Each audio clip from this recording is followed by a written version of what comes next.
Shalom, selamat pagi. Puji dan syukur kepada Tuhan, kita semua dalam keadaan baik, senantiasa dalam penyertaan dan perlindungan Tuhan. Hari ini kita akan melanjutkan pembacaan firman Tuhan dari kitab Bilangan pasal 16. Sebelumnya marilah sama-sama kita berdoa. Bapa kami yang di surga, terima kasih untuk penyertaan-Mu dan pertolongan-Mu dalam hidup kami. Sebentar lagi kami akan melanjutkan pembacaan firman-Mu. Biarlah melalui firman-Mu kami dapat semakin mengerti maksud hati-Mu, sehingga kami dapat terus bertumbuh di dalam Kristus dan berbuah yang manis untuk sesama kami. Amin. Bilangan 16, Pemberontakan Korah, Datan dan Abiram. Korah bin Yizar bin Kehat bin Lewi, beserta Datan dan Abiram, anak-anak Eliab, dan On bin Pelet, ketiganya orang Ruben, mengajak orang-orang untuk memberontak melawan Musa, beserta 250 orang Israel, pemimpin-pemimpin umat itu, yaitu orang-orang yang dipilih oleh rapat, semuanya orang-orang yang kenamaan. Maka mereka berkumpul mengerumuni Musa dan Harun, serta berkata kepada keduanya, "Sekarang cukuplah itu. Segenap umat itu adalah orang-orang kudus, dan Tuhan ada di tengah-tengah mereka. Mengapakah kamu meninggi-ninggikan diri di atas jemaah Tuhan?" Ketika Musa mendengar hal itu, sujudlah ia. Dan ia berkata kepada Korah dan segenap kumpulannya, "Besok pagi Tuhan akan memberitahukan siapa kepunyaannya, dan siapa yang kudus, dan ia akan memperbolehkan orang itu mendekat kepadanya, orang yang akan dipilihnya akan diperbolehkannya mendekat kepadanya. Perbuatlah begini, ambillah perbaraan-perbaraan, hai Korah, dan kamu segenap kumpulannya. Bubuhlah api ke dalamnya dan taruhlah ukupan di atasnya, di hadapan Tuhan pada esok hari, dan orang yang akan dipilih Tuhan, dialah yang kudus. Cukuplah itu, hai orang-orang Lewi." Lalu berkatalah Musa kepada Korah, "Cobalah dengar, hai orang-orang Lewi. Belum cukupkah bagimu, bahwa kamu dipisahkan oleh Allah Israel dari umat Israel dan diperbolehkan mendekat kepadanya, supaya kamu melakukan pekerjaan pada kemah suci Tuhan dan bertugas bagi umat itu untuk melayani mereka. Dan bahwa engkau diperbolehkan mendekat bersama-sama dengan semua saudaramu Bani Lewi. Dan sekarang mau pula kamu menuntut pangkat imam lagi. Sebab itu, engkau ini dengan segenap kumpulanmu, kamu bersepakat melawan Tuhan. Karena siapakah Harun, sehingga kamu bersungut-sungut kepadanya? Adapun Musa telah menyuruh orang untuk memanggil Datan dan Abiram, anak-anak Eliab, tetapi jawab mereka, kami tidak mau datang. Belum cukupkah, bahwa engkau memimpin kami keluar dari suatu negeri yang berlimpah-limpah susu dan madunya untuk membiarkan kami mati di padang gurun, sehingga masih juga engkau menjadikan dirimu tuan atas kami.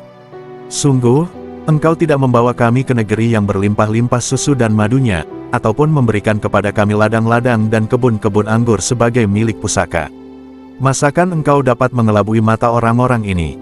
Kami tidak mau datang." Lalu sangat marahlah Musa dan ia berkata kepada Tuhan, "Janganlah perhatikan segala persembahan mereka. Belum pernah kuambil satu ekor keledai pun dari mereka, dan belum pernah kulakukan yang jahat kepada seseorang pun dari mereka." Lalu berkatalah Musa kepada Korah, "Engkau ini dengan segenap kumpulanmu harus menghadap Tuhan, engkau dan mereka dan Harun, pada esok hari. Baiklah kamu masing-masing membawa perbaraannya membubuh ukupan di atasnya, lalu kamu mempersembahkan masing-masing perbaraannya ke hadapan Tuhan, 250 perbaraan, juga engkau ini dan Harun masing-masing harus membawa perbaraannya." Maka mereka masing-masing membawa perbaraannya, membubuh api ke dalamnya, menaruh ukupan di atasnya, lalu berdirilah mereka di depan pintu kemah pertemuan, juga Musa dan Harun. Ketika Korah mengumpulkan segenap umat itu melawan mereka berdua di depan pintu kemah pertemuan, tampaklah kemuliaan Tuhan kepada segenap umat itu. Lalu berfirmanlah Tuhan kepada Musa dan Harun, "Pisahkanlah dirimu dari tengah-tengah umat ini, supaya kuhancurkan mereka dalam sekejap mata." Tetapi sujudlah mereka berdua dan berkata, "Ya Allah, Allah dari roh segala makhluk. Satu orang saja berdosa, masakan engkau murka terhadap segenap perkumpulan ini?" Maka berfirmanlah Tuhan kepada Musa, "Katakanlah kepada umat itu, pergilah dari sekeliling tempat kediaman Korah, Datan dan Abiram." Lalu pergilah Musa kepada Datan dan Abiram, dan para tua-tua Israel mengikuti dia. Berkatalah ia kepada umat itu, "Baiklah kamu menjauh dari kemah orang-orang fasik ini dan janganlah kamu kena kepada sesuatu apapun dari kepunyaan mereka, supaya kamu jangan mati lenyap oleh karena segala dosa mereka." Maka pergilah mereka dari sekeliling tempat kediaman Korah, Datan dan Abiram. Keluarlah Datan dan Abiram, lalu berdiri di depan pintu kemah mereka bersama-sama dengan istrinya, para anaknya dan anak-anak yang kecil. Sesudah itu berkatalah Musa, dari hal inilah kamu akan tahu, bahwa aku diutus Tuhan untuk melakukan segala perbuatan ini, dan hal itu bukanlah dari hatiku sendiri. Jika orang-orang ini nanti mati seperti matinya setiap manusia, dan mereka mengalami yang dialami setiap manusia, maka aku tidak diutus Tuhan. Tetapi, jika Tuhan akan menjadikan sesuatu yang belum pernah terjadi, dan tanah menganakan mulutnya dan menelan mereka beserta segala kepunyaan mereka, sehingga mereka hidup-hidup turun ke dunia orang mati, maka kamu akan tahu, bahwa orang-orang ini telah menista Tuhan. Baru saja ia selesai mengucapkan segala perkataan itu, maka terbelahlah tanah yang di bawah mereka.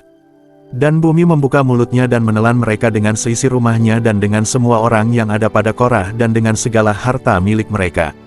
Demikianlah mereka dengan semua orang yang ada pada mereka turun hidup-hidup ke dunia orang mati, dan bumi menutupi mereka, sehingga mereka binasa dari tengah-tengah jemaah itu. Dan semua orang Israel yang di sekeliling mereka berlarian mendengar teriak mereka, sebab kata mereka, jangan-jangan bumi menelan kita juga. Lagi keluarlah api, berasal daripada Tuhan, lalu memakan habis ke-250 orang yang mempersembahkan ukupan itu. Tuhan berfirman kepada Musa, katakanlah kepada Eleazar, anak Imam Harun, supaya ia mengangkat perbaraan-perbaraan dari antara kebakaran itu, lalu hamburkanlah api itu jauh-jauh, karena semuanya itu kudus.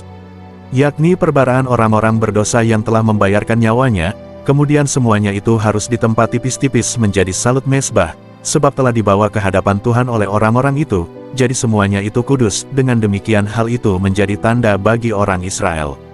Maka Imam Eleazar mengambil perbaraan-perbaraan tembaga yang telah dibawa oleh orang-orang yang terbakar itu, lalu ditempa menjadi salut mezbah. Itu menjadi suatu peringatan bagi orang Israel, supaya jangan tampil orang awam yang bukan dari keturunan Harun untuk membakar ukupan di hadapan Tuhan, dan jangan ia menjadi seperti Korah dan kumpulannya, seperti yang difirmankan Tuhan kepadanya dengan perantaraan Musa. Tetapi pada keesokan harinya bersungut-sungutlah segenap umat Israel kepada Musa dan Harun, kata mereka, kamu telah membunuh umat Tuhan. Ketika umat itu berkumpul melawan Musa dan Harun, dan mereka memalingkan mukanya ke arah kemah pertemuan, maka kelihatanlah awan itu menutupinya dan tampaklah kemuliaan Tuhan. Lalu pergilah Musa dan Harun ke depan kemah pertemuan. Maka berfirmanlah Tuhan kepada Musa, pergilah dari tengah-tengah umat ini, supaya kuhancurkan mereka dalam sekejap mata. Lalu sujudlah mereka. Berkatalah Musa kepada Harun, ambillah perbaraan, bubuhlah api ke dalamnya dari atas mezbah, dan taruhlah ukupan, dan pergilah dengan segera kepada umat itu dan adakanlah pendamaian bagi mereka. Sebab murka Tuhan telah berkobar, dan tulah sedang mulai. Maka Harun mengambil perbaraan, seperti yang dikatakan Musa, dan berlarilah ia ke tengah-tengah jemaah itu, dan tampaklah tulah telah mulai di antara bangsa itu, lalu dibubuhnyalah ukupan dan diadakannyalah pendamaian bagi bangsa itu. Ketika ia berdiri di antara orang-orang mati dan orang-orang hidup, berhentilah tulah itu, dan mereka yang mati kena tulah itu ada 14.700 orang banyaknya, belum terhitung orang-orang yang mati karena perkara Korah. Ketika Harun kembali kepada Musa di depan pintu kemah pertemuan, tulah itu telah berhenti. Amin. Kitab Bilangan pasal 16 mengisahkan pemberontakan Korah, Datan, dan Abiram terhadap Musa dan Harun. Berikut makna utama. 1. Pemberontakan terhadap otoritas Tuhan. Korah dan pengikutnya menentang otoritas Musa, menggambarkan bahaya menentang kepemimpinan yang ditetapkan Tuhan. 2. Tunduk pada panggilan Tuhan. Musa menyerahkan segala urusan kepada Tuhan, menunjukkan pentingnya tunduk pada panggilan Tuhan. 3. Pemisahan yang jelas. Tuhan membedakan yang benar dan salah, menunjukkan keadilannya dalam menghukum pemberontakan. 4. Tanggung jawab pemimpin. Musa menghadapi tantangan dengan kebijaksanaan dan doa, bukan emosi atau kekerasan. 5. Akibat pemberontakan. Pemberontakan berakhir tragis, menunjukkan akibat serius bagi mereka yang menentang Tuhan. Kesimpulan, pasal ini mengajarkan pentingnya menghormati otoritas Tuhan, hidup dalam ketaatan, dan bijaksana dalam menghadapi tantangan. Pemberontakan terhadap Tuhan membawa konsekuensi berat. Demikian pembacaan firman Tuhan beserta maknanya untuk hari ini. Sampai berjumpa lagi besok. Tuhan Yesus senantiasa memberkati kita semua. Amin.